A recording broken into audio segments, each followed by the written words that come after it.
Now, we've been talking about the Alabama job. Kalen DeBoer is the Washington head coach. He was going to be on KJR in Washington. That's the home of UW Athletics, their football team, their flagship radio station. And he was going to be on a radio show this morning, but he won't be joining them. They are rescheduling the interview soon. Now, he has been the leading candidate for Alabama, or at least one of the names that have surfaced as one of the leading candidates. Very successful everywhere he's gone. And I did reach out to a college source here this morning, said that DeBoer is a great coach, but hasn't recruited in the SEC, but probably is on the short list of names for Alabama. Mike Norvell of Florida State is on there as well. Tommy Rees, who's the offensive coordinator, his name is surfaced at Alabama as a head coaching candidate as well. Now, there's two ways to look at this for this news with Kalen DeBoer. When coaches have a successful year, they use that year as leverage. That happens all the time. This could be a situation where the head coach is saying to the University of Washington, hey, how about a new contract here? How about maybe I get upgraded here to the pay level of some of these coaches I'm competing against? Or maybe he is going to be the next head coach at Alabama. But this is what happens every year.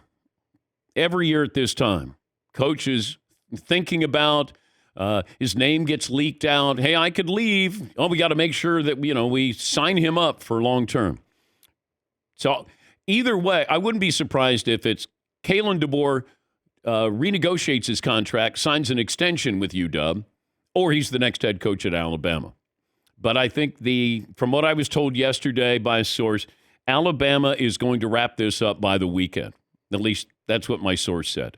And they have an idea. Quinn Ewers just returned to Texas because I was asking about Steve Sarkisian. Said Sark will use this as leverage, but probably stay at Texas because Texas has more money than anybody. Quinn Ewers is coming back. Although I did wonder, if you're Arch Manning, how do you think he took that news? Quinn Ewers coming back and you're still there at Texas? You're going to have to be a backup there for another year?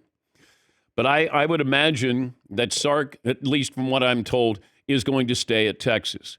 Now, people have thrown out a lot of different names, but it's just, we're speculating here. As far as an actual report, don't have that right now. It's all speculation. But, I'm trying to get information from people, just like the same person who told me that everybody went into that 4 o'clock meeting the other day and Saban walked in and nobody knew that he was going to retire. Because earlier in the day, Saban had been interviewing coaching candidates to coach the wide receivers. And then all of a sudden, they go into this meeting with Coach, and they think it's kind of an exit interview type of thing. And all of a sudden, they realize that he's going to retire. Their AD is on the road recruiting for a head coach, from what I'm told. And the question is, how many candidates are you going to have, and how quickly do they wrap this up?